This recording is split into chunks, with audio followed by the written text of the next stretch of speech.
Get that cone out of my face. Mac, you see all the big box stores are already getting rid of their Halloween stuff 1 week before Halloween? I love it. There should be more turnover. Absolutely. Because you know what comes next? Christmas. 60 days of Christmas. All Christmas, all the time. Starting on right now. Do you think that's why we as humans, most people, we like Thanksgiving so much? Because it's like an anti-holiday holiday. You don't have to buy all this shit for the holiday, you know? You know what's funny too is it's almost like you are preparing for Christmas starting in November, but those 2 days are like a break from Christmas just to then get back to Christmas. Yeah, and a lot of times at Thanksgiving is when you do like your Secret Santa or shit like that. You do those sort of draws. So Thanksgiving is just so far superior to any other holiday during the year. Hey, Mac, want to behold my stuff? Behold my stuff. I just got this Christmas ornament in here. If this could focus up, that'd be great. It is a mini N64. Many. This is a mini Wish death upon me. Super Nintendo that you can see as little controllers on the side. It's yeah, Christmas ornament. Right. And then check this out. The entire first level of Mario, Super Mario World. Look at that. Pretty good. I like that. I like got this from Hallmark. And while I was on that website, by the way, this is how we do it. That was more than $25? No, it was 20, so it doesn't really count. Okay. Also, just under 25. They do have some expensive ornaments there. This is my exact style. This one also just came in the mail. Before you continue. Yeah. Are you going to use these as actual ornaments? Yeah. Okay. All right. These blew my son's mind, by the way. My 3-year-old son, he was like, what in the world are these? What's this? What's this? What's this next one? What's this? Behold my stuff. Sega Dreamcast. Whoa. Look at that. So hold on. Just to bring us back a little bit here. Yes. Goo is the fella that gave me shit for buying the PlayStation Mini. And now he is buying the miniature versions of the mini systems that don't play games to hang on a tree. But check this out. It's the theme song from whatever Sonic game was on this system. And it shows up. Now, you weren't a Dreamcast boy, but on the controllers, the revolutionary controllers, there were 2 slots. There was one, you could do 2 memory cards, but there was one for like a rumble pack, and then you could put your memory card right here. And then on the memory card, you could go through your files at any time and pull it out and go through the little Tamagotchi-like screen. So with shipping and handling and tax, you have spent roughly $50 to $55 on 2 ornaments. 2 ornaments, but 2 great ornaments. And also, credit to Hallmark, there are 2 Nintendo ornaments. There is the NES and there is the Super Nintendo. I might actually get the NES one too. How do they have a Dreamcast and not an N64? And then there are 2 Sega ones. There is a Genesis and a Dreamcast. There is nothing else. Really? So maybe they didn't get the licensing from Sony or Microsoft for and Xbox Mac's like, where is my Sony Saturn? I'm sorry, where's my Sega Saturn? Joke's on you. I'm going to be hanging my PlayStation Mini off of my tree.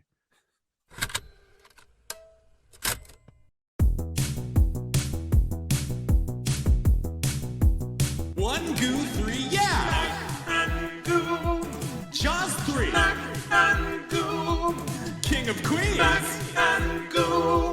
Meryl Streep! Entertainment!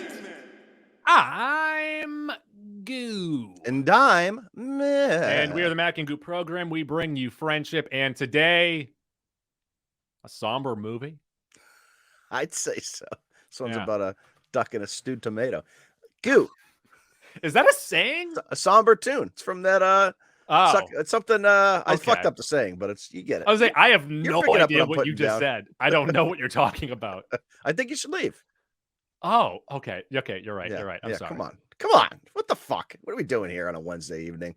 Goo. First of all, we were talking about Killers of the Flower Moon today. The latest in Martin Scorsese's long cinema journey here. And I will say, I you and I actually haven't discussed this movie yet, Yep. but I think this is a win for Marty compared to what we've seen recently. I would also call it different than his other movies. Agreed. It might be the most unique of his bunch. Yep. But Goo, before we get into this movie, and this is related to the movie, how fucking easy was it 100, 200, 3 years ago to just commit any crime? Any crime you ever wanted to commit. 100 years ago. Just 100 years ago, which is what this is. It's insane. 1 century ago, you could commit any crime you wanted and get away with it really easily. It was super easy. It's sort of incredible. In 1 century's worth time, we've made it so that it's like really hard to get away with most crimes. And 100 years ago, it was really easy. Like all you have to do is just tell the authorities that you heard someone else did it. Yeah, and then that guy's fucked. They really believed people. That was all it was. One witness got some other guy canned. It's unbelievable. Yeah, that's it. Incredible. That's all it is. Amazing. We've come so far. So credit to us as human beings in the last 100 years. Gil. Yeah. Killers of the Flower Moon is a rated R crime, drama, and history movie with a runtime, a robust runtime of 206 minutes. That's 3 hours and 26 minutes, Goo. This, I think, is the longest movie I've ever seen in theaters. I did squirm quite a bit. The seats were pretty comfortable, but it's just a long sitting. It's a long movie. I did not eat or drink anything to it prior. I didn't want to have to get up during. Did you make it through or did you have to get up? I made it all the way through, but what I did is just before going, I got a large Italian sub and some salt and vinegar chips. I scarfed them down in the car and then I went and watched the movie. Wow. And didn't have to poop in the next 3.5 hours? What are you, a fucking poop monster? We need to discuss this with everyone out there who's always complaining about having to take shits or peeing during like long movies. We're all adults. Just don't do it. Good point, Goo. You really smoked everyone there. Goo, this has been some discourse on the Mac and Goo program here. The quality of Martin Scorsese's films over the last 25 to 30 years. Basically going all the way back to Casino is where I would draw the line. Casino and everything before, I don't have to talk about. Casino feels like yesterday, though, right? I don't 1995. This movie, Goo, on Rotten Tomatoes, 92% from the critics, 85% from the audience. On Metacritic, an 89. So universally, really loved, I guess you would say, for the most part, for this movie. And Goo, over the last 25 years, and this is relevant because we just did our Martin Scorsese Mount Rushmores. We spent all of 3 minutes on it, yes. Let's look at what his movies have done on Rotten Tomatoes, and I'll give you the average scores at the end of it. The Irishman, 2019, 95%, 85%. Way too high on both of those by about 20 or 30. That should have been like 60%. I agree. It was too long. It felt too long. That one was too long. This one, although long, I don't know if you'd call it too long. Great point. It's one of my main sticking points about this movie is it maybe should have been longer somehow. Good. 2016 Silence, 83%, 70%. No one saw that. Andrew Garfield's in it, so maybe we should see it. The Wolf of Wall Street in 2013 has 83. I actually think that might be just about right or a little underrated. Hugo, 2011, also no one really saw. 93%, 78%. Shutter Island, 2010, 69%, 77%. The Departed, 2006, 91%, 94%. The Aviator from 2004, 86%, 79%. Gangs of New York, 2002, 73, 81. And Bringing Out the Dead in 99, 73% and 70. That deserved better, though. Out of all of those movies, that's 9 movies, by the way, Goo. I don't know if I would claim to love any of those. I really, really like The Wolf of Wall Street.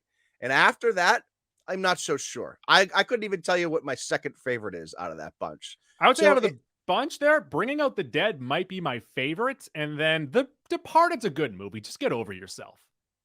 Fuck you.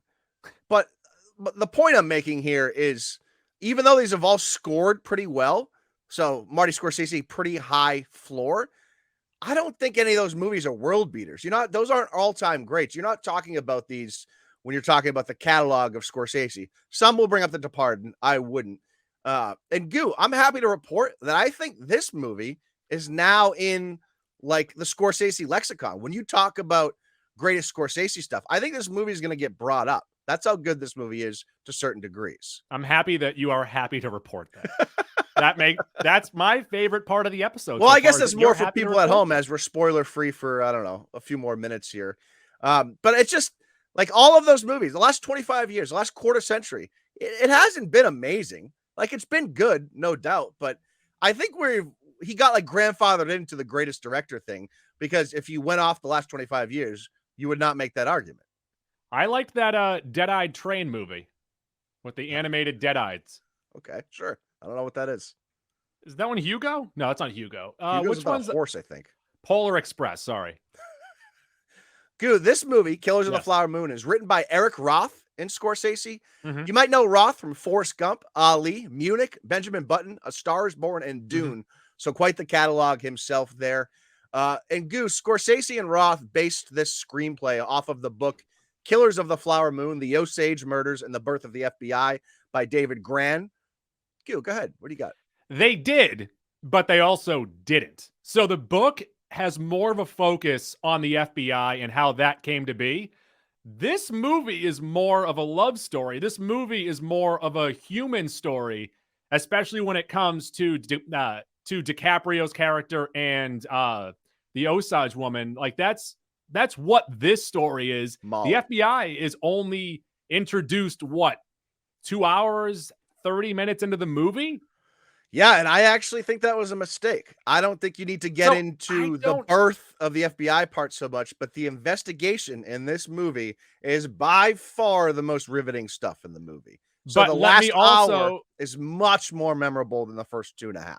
But maybe should this have not been a 3.5-hour movie? It should have been a 6-hour miniseries. So you could make that argument. I also think you could cut out some stuff from the first 2 hours, because as good as it is establishing some of the characters, there's like not one memorable scene from the first 2 hours. I know, but it really added a human element to all of the characters. I understand it wasn't paper thin. They were all 3-dimensional. They were all 4-dimensional. But that's why I think we both agree, different reasons being, I think we both agree this maybe should have been longer in the second half of the movie. There's more stuff there to play with, and they didn't.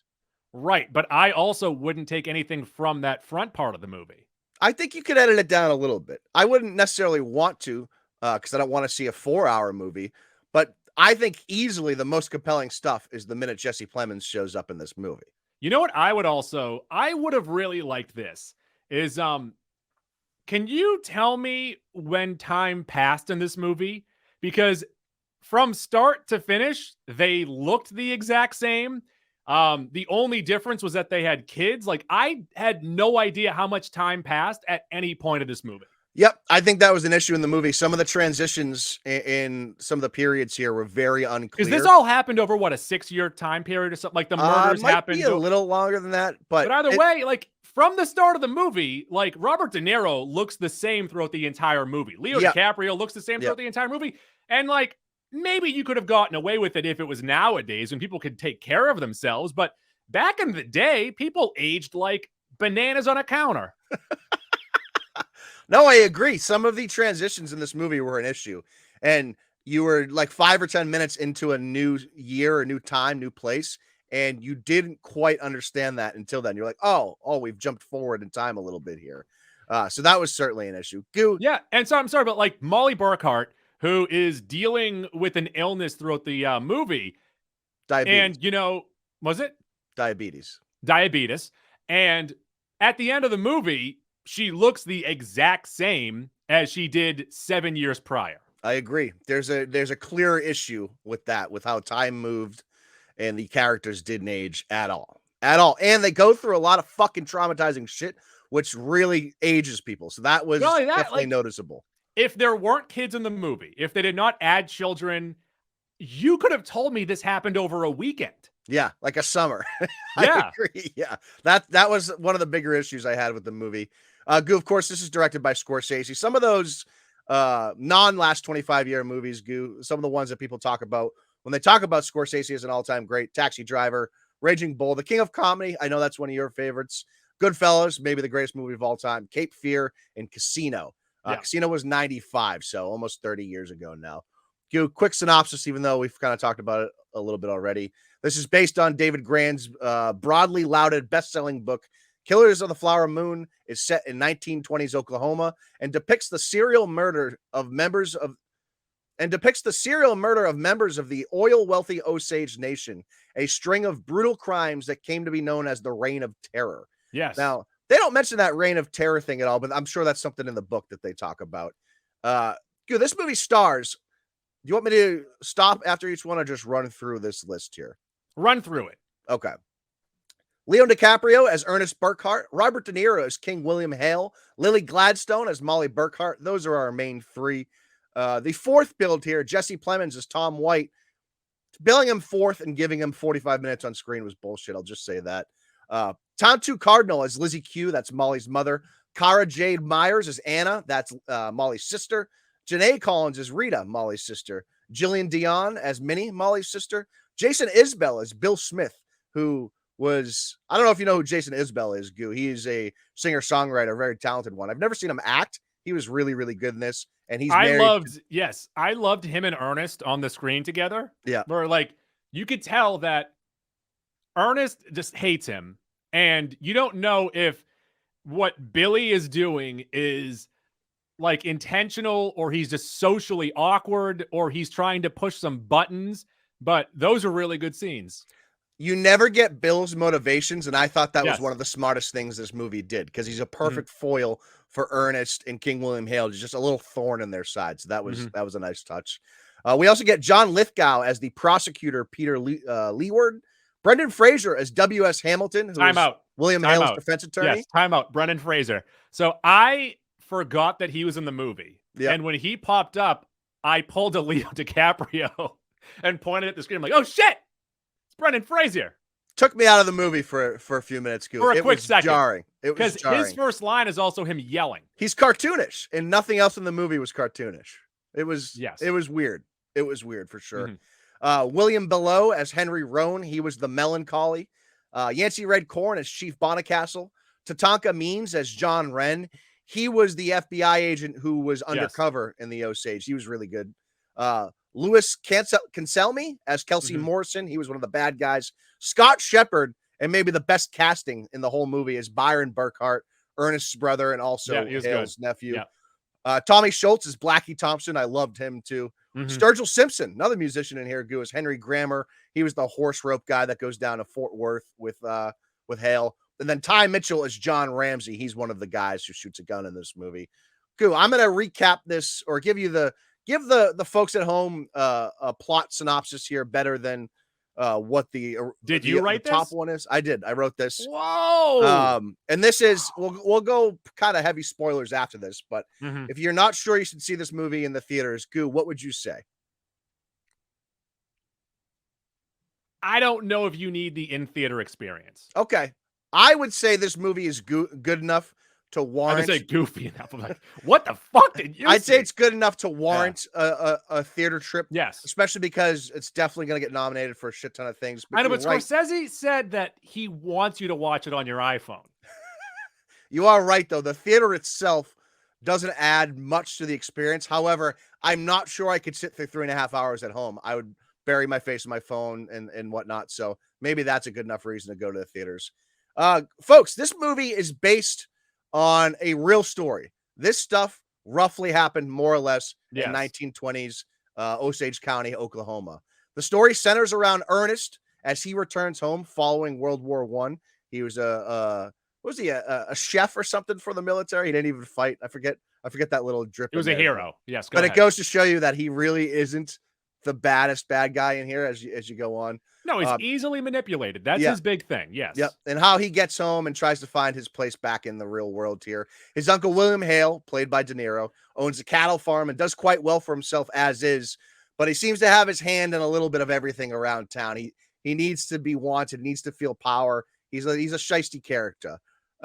Ernest starts driving a cab for his uncle Hale, and Hale suggests he pursue Molly, played by Lily Gladstone, as she and her family have this oil money. And now at the beginning of the movie, there's a quick scene where we learn each Osage member is given like a piece or a parcel of this oil money because they found oil on Osage land. And there's roughly like $30 million in oil there, which equivalent now is like 40 billion or something like that. Yeah. And so Hale wants to get a piece of this pie, and the best way to do that is to have his nephews marry into it.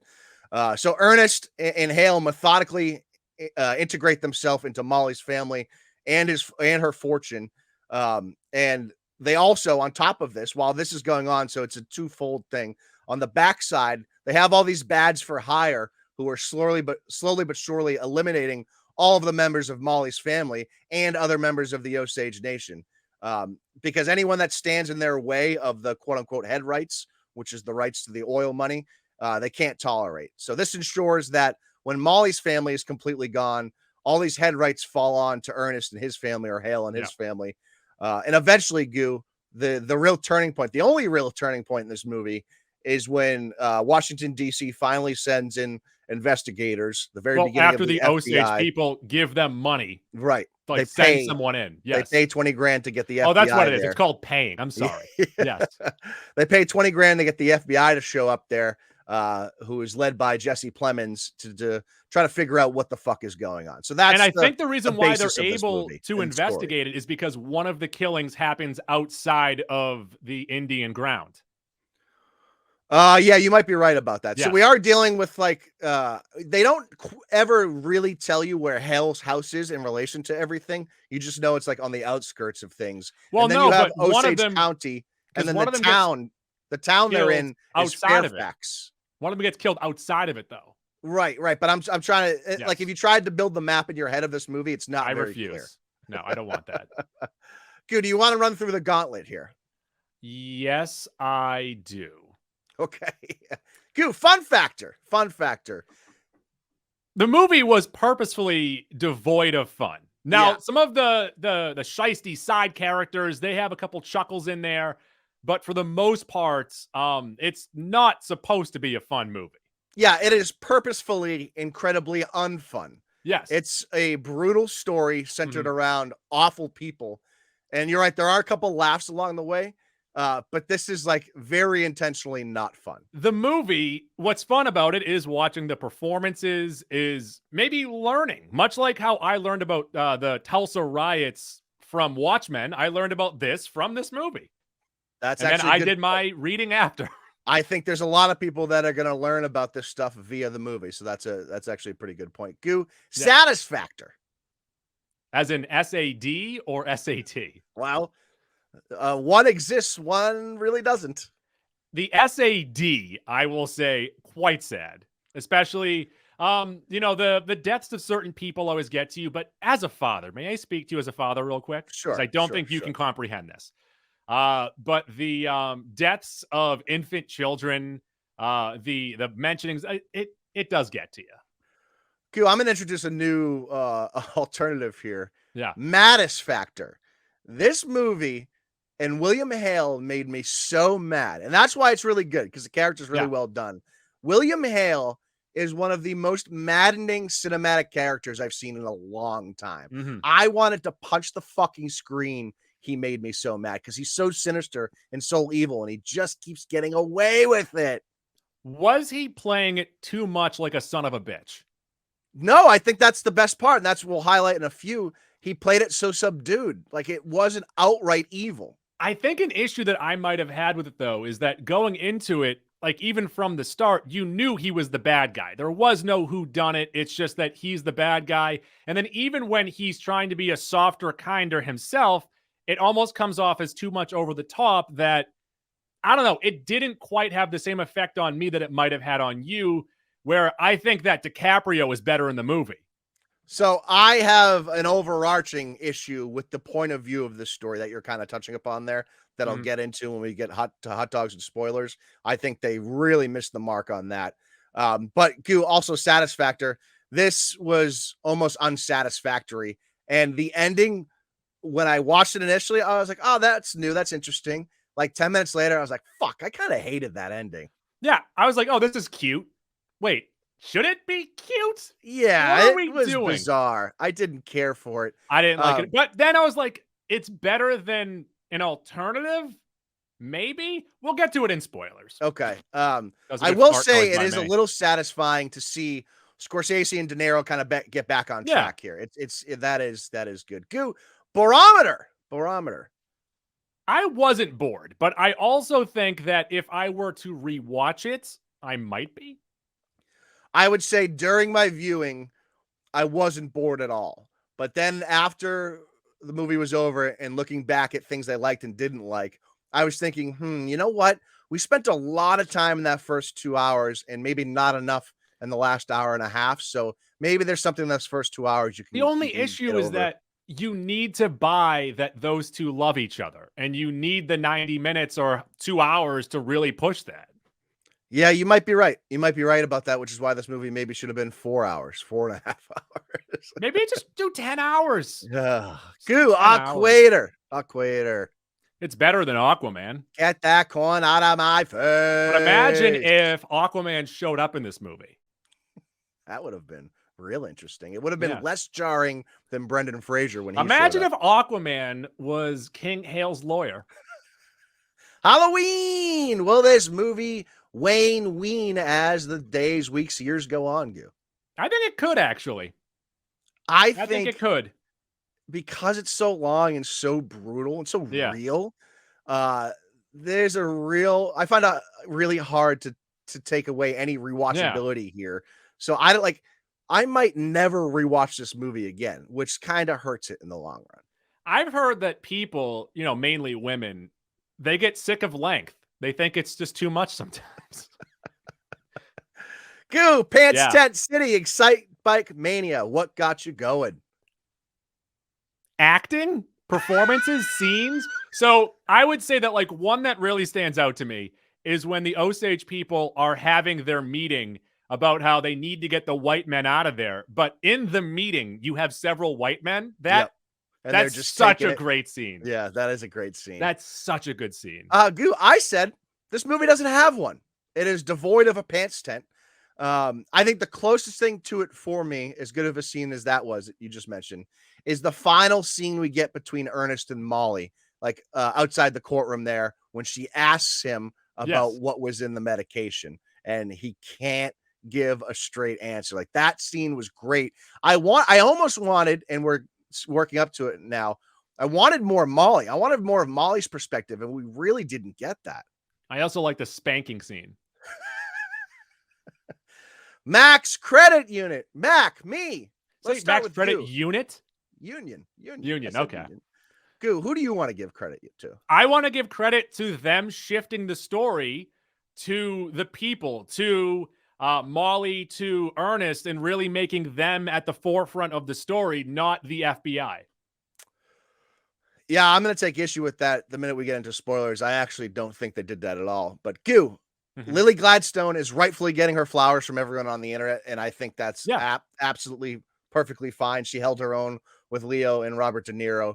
But mine's going to Bobby D here, Goo. It's been a long time since I felt like he cared about acting or any role in general, and I thought he absolutely crushed this. I thought he was perfect being sinister yet restrained.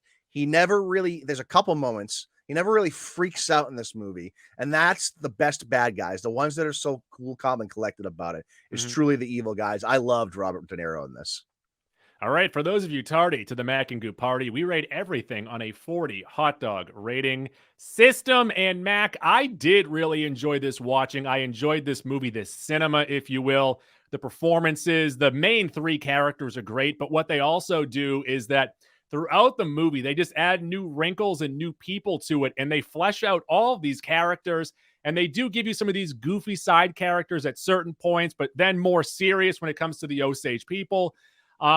The introduction of the FBI at the end of the movie does kind of, bring you back into it. You might be saying, well, maybe we need another wrinkle here. They give you that wrinkle, but I do like the love story here. I do like how you need that believability that these two people care about each other, because otherwise, by the end of the movie, you're saying, why are they still together? Why are we still doing this? But they keep it going throughout, and I'm at 36 hot dogs. This is a very, very good movie. This is one that I would say, when available on home release, set some time aside and watch this movie. Yeah, I'm in the same range as you, Goo. I have a couple serious major problems with it that I think there was the best version of this movie is 40 Hot Dogs. That's why I'm kind of being critical. I think it was close to being in the pantheon of films here, and we just didn't reach there. I have my primary issue, and this is touching upon what I'm taking issue with you saying. I don't think this movie throws it back on the Osage people. In fact, and this is for lack of a better term, and it's a buzzworthy word, this story is almost whitewashed, Goo, because it's from the perspective of the villains, and we never truly get the perspective of Molly and the Osage people. It's told from the villain's side. So you have this weird dynamic where that's why, like, they're still always together, because it's told from the bad guy side. You don't see the angst in the despair that Molly's going through. You see it in moments when people die, but you don't see it with Ernest ever. And that really bothered me. There's a much better version of this movie, and it's from the Osage perspective. And from that perspective, it's a near horror movie. That's a much better movie. Now, I think that Ernest is also like personality-less. Like, he doesn't really, he has his sight on money and a little bit of that, but yes, he is the main person with the focus on them. But if you put the focus, say, like on the FBI, like you wanted to, another no, not the focus. I just wanted more of what we got. But that's almost white knighting then. No, the focus needed to be here on Molly and the Osage people. Molly got a lot of focus. That should have been the POV. She got focus, but we never got her point of view, Goo. This was told through Ernest. It should have been told through Molly. And I know that I haven't read the book, so I don't necessarily know how they're telling it through the book. But the story is much more intriguing and more emotional if you tell it through Molly. And the biggest thing this movie lacks, Goo, is powerful emotional moments, because they're telling it from the bad guy's POV. So there's no surprises. When Molly gets truly upset, you don't really feel it. You see it and you understand it because you saw what happened, but you never really feel what Molly's feeling. And that's the difference between 36, 37, and 40 Dogs. This very easily could have been a 40 Dog movie. That's how good the acting is here, and that's how good the story is. Now, the addendum to that, two things, I guess, kind of here. That's my main gripe. For as long as this movie is, I feel like it needed to be longer. The end of this movie is unsatisfactory. And the first half of the movie is just not memorable. So there's something they needed to do there. It was missing. It needed to be punched up a little. I don't know exactly what I would have done, but I was pretty unsatisfied by the end of this. But all that said, the characters and acting are amazing in this. They're so damn good that you forgive a lot of these thoughts in your head during the movie because it's acted so well. And some of this is feelings after the movie. I didn't necessarily feel this during the movie, but of course, when you're thinking about some of the best movies of the year and Martin Scorsese, you run through all of these things. I have this at 37. I was going back and forth between 36 and 37. And I think why I'm so passionate about it is because I see the lane. I see how this could have got to 40, and it just fell flat on some of the things that I really wanted. It's my number 4 movie of 2023. Could end up being number 3. I have Air just above it at number 3, and Guardians 3 just below it at 36 Hot Dogs. I'd still say it's the best Scorsese movie of the last 25 years. I'd have this number 1 over Wolf of Wall Street, over the Departed. So again, this is a win for Scorsese and De Niro. I just think with some changes, especially to the perspective and where we're investing our time during the story, because it is a great story. There's definitely a superior version of this movie out there. Shall we spoil? Spoilers. Let's talk about first the ending with the radio play. Bizarre, Goo. Really weird. I was wondering, when I finished it, I thought to myself, Goo's a traditional radio guy. If anyone's going to like it, it might be him. I do like theater of the mind. And after some research, you do realize that this is a story that was made into a TV movie as one of like the FBI's first, cases. So there is some theatrical like nature to what they're doing and kind of paying homage to that. But also, I don't know. I don't think I liked it, but also I like it more. But I like it more than them just going to black screen and writing out, what happened to people. No, you know what? You're probably right about that.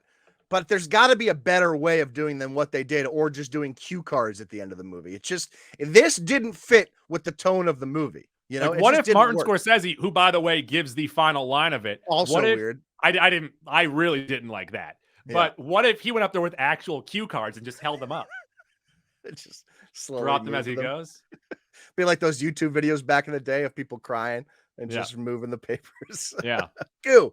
Yeah. I have a lot of notes here. I've touched on some of them. Again, William Hale is one of the most hated characters I've seen in a movie in a long, long time. Mm-hmm. He was incredibly punchable. Him as like this sinister mastermind, it just worked really well for me. I guess maybe that's the one dog difference between us right there. Mm-hmm. And again, that's not to say that Leo and Lily Gladstone weren't amazing, because they were. De Niro was asked to do more than those two were, because Leo just plays this pushover and he does it really well, but he's mainly doing two emotions. He's crying or he's manic. The range for De Niro's character was much wider. And I would say also confused. He plays confused really well. Those, and I think they were both better than De Niro. No, I think that De Niro is going to win for Best Supporting Actor for this. I think he will beat RDJ. I still think that Cillian Murphy was better than RDJ. I think Cillian Murphy will still take Best Actor, but I agree with you there.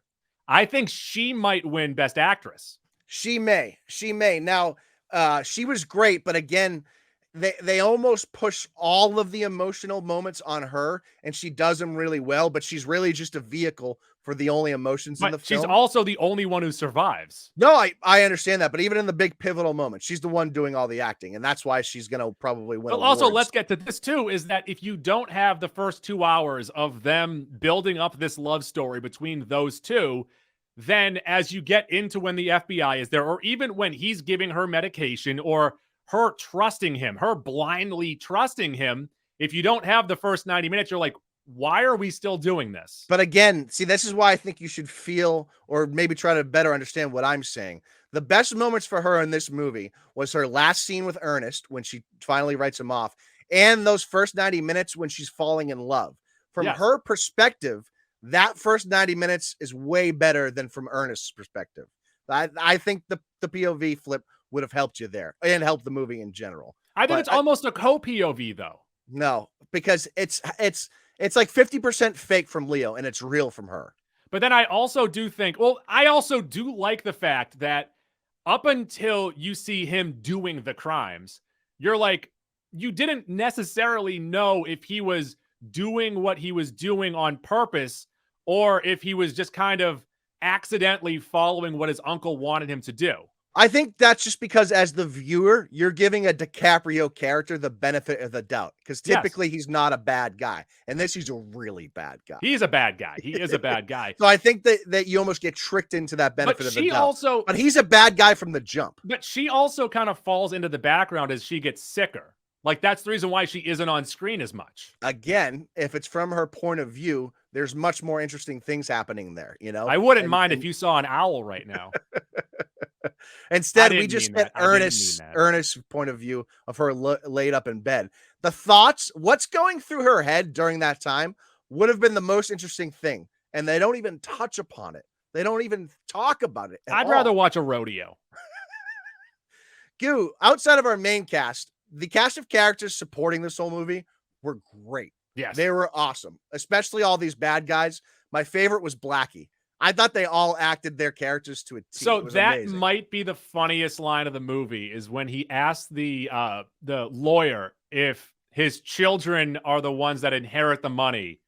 Would he get the money if they were parish? Oh, no, that was Kelsey asked that. Oh, he was great too. He was awesome as well. Yes. Kelsey and Blackie were amazing, really great. And those are the most like cartoonish characters in the whole thing, but they do it really well. And then the third kind of real bad guy is John, the one that kills the melancholy. And what I really liked about that is it shows how human he really is, but the money still wins out. He ends up being friends with the guy. And then finally he's like, I actually got to kill him. I actually got to kill him. Right, and because he became friends with him, he couldn't shoot him from the front. He butchers it, which was a nice little touch there.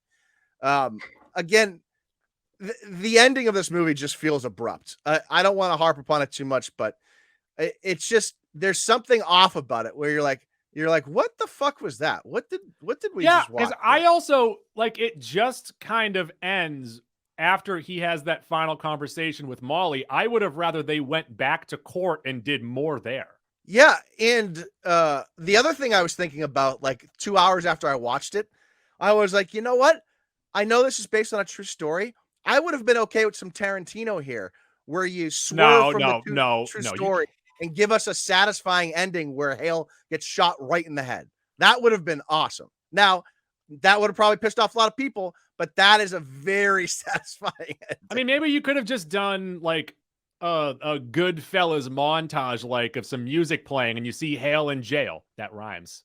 Ooh, the ending kept sticking. That was the thorn in my side. It felt bizarre. And some of that goo, kick flipping off of that point, I came away wishing there was more time spent with the FBI investigation. You don't need to give me the background of how these FBI guys came to be.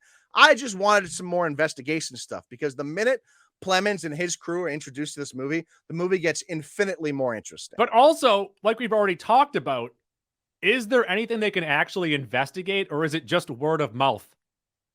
Again, I don't know. I don't know. But the more time we would have got with them, the more intrigued we would have been, because the only real heart-racing moments in this movie, Goo, because it's told from the villain perspective, so there's no surprises. We know everything that's going to happen before it happens. Even so, when they're exploding the house, like, you might think that might be it, but the way that it's shot, your focus is on the window. You know that something is going to happen with the window. Plus, they're already discussing, explosions and dynamite 2 scenes prior. So you know that something is coming up there. You know everything that happens before it happens. And as a viewer watching a long ass movie, it'd be nice to be swerved or surprised a little bit. But when you're telling it from this perspective, you get none of that. So again, it's the big sticking point for me. But the only time there's ever stakes or you're on the edge of your seat at all is when the FBI kill the cows. More time with Plemons and the FBI would have kicked this movie up a little bit for sure. So those are my main takeaways here. And it's really what's molding my hot dog score. Like that, the change of perspective, I think, really would have helped this movie. Because without this story is sort of diminishing how brutal everything was because of the perspective they're telling it from. It diminishes it a little bit. Yes, it's nice that we know this now of stuff that we never knew before, but it's missing the emotion because it's told from the bad guy's view. And it's bothering me thinking so about let that. me ask you this. If they were able to give you a mini series of 6 to 8 episodes, say they're all 45 to an hour. Yeah. And say if each episode flipped from the point of view of the Osage women to the bad guys, to the FBI, and kind of like you saw different lenses of what was happening through their eyes as all the different people, would that have been better for you so that it's also a clean split? Say 5 episodes of the lead up and then the FBI gets 3 episodes. So I don't think you need it even that much longer. To me, if I'm telling the story and if I want to make it as interesting as possible, from the jump, you don't reveal how outright bad Hale and Ernest are. I would absolutely agree. I think that was my only big issue. That's a big issue, but it's a big issue. No, but from the beginning that Hale is a piece of shit. Right. It just takes away from the story. So who's doing the killings the entire time. Yes. So you didn't know that that's Ernest really what I'm getting at with the FBI. You didn't know that Ernest was as involved. And that is something that was kind of surprising. That was a bit of a swerve, but it was like Hale is just a son of a bitch in this movie. He's not like the surprising, if they had made him the wolf in sheep's clothing and really hid that he was the wolf for more of the movie, but they start him as the wolf, then they put the sweater on him, then they take the sweater off, and they keep on going back and forth. Like in my head, I'm picturing where maybe, because this is a 3.5 hour movie, maybe 2 hours in, 2.5 hours in, you get this sort of pseudo big reveal scene, and it jumps back in time all the times Hale had his hands in everything. And so then at that moment, you're like, whoa, he really is this really bad guy. As opposed to, I think it was when the FBI was talking about it, and they kind of had that swerve of showing when Ernest was involved in some of the killings. Right. It just, this movie is so well acted. And I really want to love it. I just don't know if I do. I don't know if I do, and I wanted to. It's really well done in most things. It's just some things with the story. It's almost like, and I guess we would need to know more about the book before we fully criticize. I read a Scorsese, blurb, but I would think if you're a talented filmmaker, as Scorsese is, you would have been able to frame the story better than what the book did, even better than the way it happened in real life. It's just, I like how it was framed. I personally like how it was framed. I'm fine with it. That's weird that you have a dog below me. That Let me ask you this: do you know what he was putting in the insulin? I don't remember if they revealed it, but I don't know. I don't think they revealed it. It was just, hey, put this in. You got to put all of it into the insulin so that she kind of slows down. And that's actually a huge thing too. That it makes Hale even meaner and grosser and more evil. There's 5 people in the world getting insulin treatments. It's brand new. Yeah. And it's legit a life-saving drug for diabetics. And he's wasting it. And Hale is intentionally poisoning one of the biggest life-saving drugs in the world because he can afford to do so, and all because it makes his scheme work better. It's fucking insane. Yeah. And I also, like, if you're Ernest, how do you not realize that she knows that you were putting something in it? Because she's super healthy now. Right. So she knows that something was going on when she was practically on death's door. And that's why I think the best scene in the movie is when she goes into that like side of the courtroom there and she's like, what was in the insulin? And he doesn't answer it or gives a non-answer. She took every one of those, everything that he said in the court about killing her family. She just took it as like, all right, like that. We didn't get any resolution after that. It was a blue ball sort of moment. And I also felt like that scene, now I'd have to go back and watch how it's cut.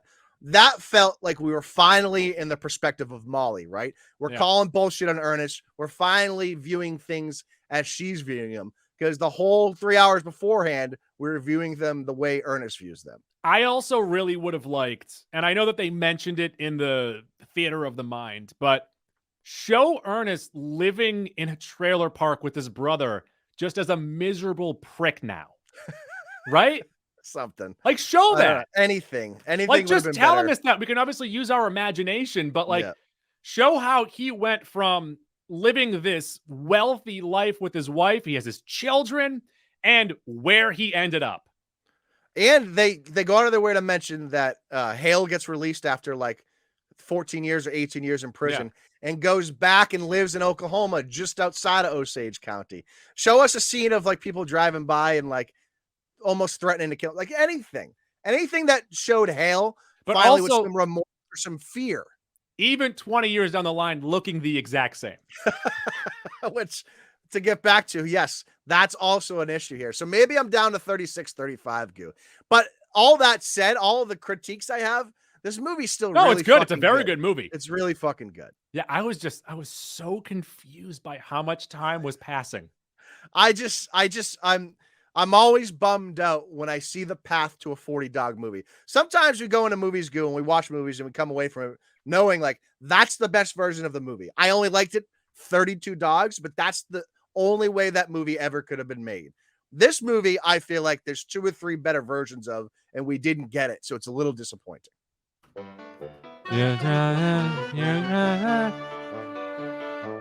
Let's get into Max Sack. And Max Sack could be anything. It could be a boat. And by the way, I'm actually wearing my Max Sack sweatshirt today. Mail It In Mac. Yeah. Which is a Mail It In logo because I stole it from The Simpsons.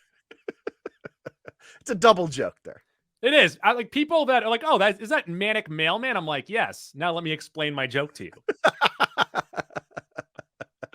In your sack, Mac, let me ask you this. Are you caught up on Loki? I sure am. So we are 3 episodes in. We have finally been given the variant of Kang in this last episode. And I say, thank you. Timely. Yes, thank you for this variant because he really, he brought something. He was good. Very good. Goo, I've been reading some online chatter about how people do not like Victor Timely. And I think it's awesome. And if you just played back-to-back clips of the way he's acting in Quantumania to this, it's fucking amazing. I think there might be some off-screen thoughts seeping into your mind now when you're watching him. And a new thing came out about that. So that's a whole thing in and of itself. But really interesting episode. They finally bring King back. They finally bring Miss Minutes back. I have a little bit of a question, a little bit of an issue of them, like why they wouldn't apprehend what's her face? What's her Lady Loki? No. Oh, the Renslayer. Renslayer. Like, why didn't apprehend her? Isn't she like on the run from the TVA? She left. She quit. I had an issue with that. We got 3 episodes left.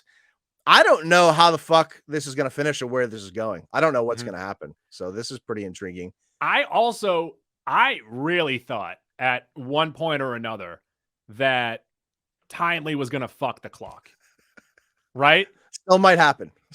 It was getting real sexy on her end. Did you found her pretty attractive? Obviously, what's her name there? Tara Strong, a very beautiful woman outside of her voice acting, but very nice voice. And then you're like, yeah, I could probably do this. I've got no comment. I've got no comment on that. Goo. Yeah. Other than Loki, the other show I am watching right now, and the other show that I think has been definitely better, Gen V, I think has 2 episodes left compared to Loki's 3. I fucking love Gen V, Goo. I'm having a blast with this show. I'm 1 episode back. I'll catch that episode tonight. But yes, I'm also really liking Gen V. So that's probably 2 future episodes right there for us. Those are. We need content. Yes. That's nice. That's nice for us and the folks. Yeah. So I guess that'll do it for this episode, Mac. Where can people find us? You can find us on Twitter and on Instagram at Mac and Goo Podcast. Every other platform we are Mac & Goo. It's Mac Shift 7 Goo. Includes Facebook, Stitcher, TuneIn, Castbox, Speaker, Google Play, iHeartRadio. We are on Spotify, but more importantly on Apple Podcasts. Get there, rate us, review us 5 stars. If you do that, we'll get you a free Mac and Goo t-shirt from the folks over at Watertown Sportswear. That's Watertown Sportswear on 34 Mount Auburn Street in Watertown. WatertownSportswear.com, expert screen printing and embroidery. tpublic.com. You just Shrek bombed me. I just Shrek bombed you. You weren't even fucking paying attention. No, I powered through it. I've gotten better. So check us out next week. We will do a dump for Goose Day, and then we'll figure out something to do at the end of the week. All right. How about that? So now it's time for girls jumping on trampolines.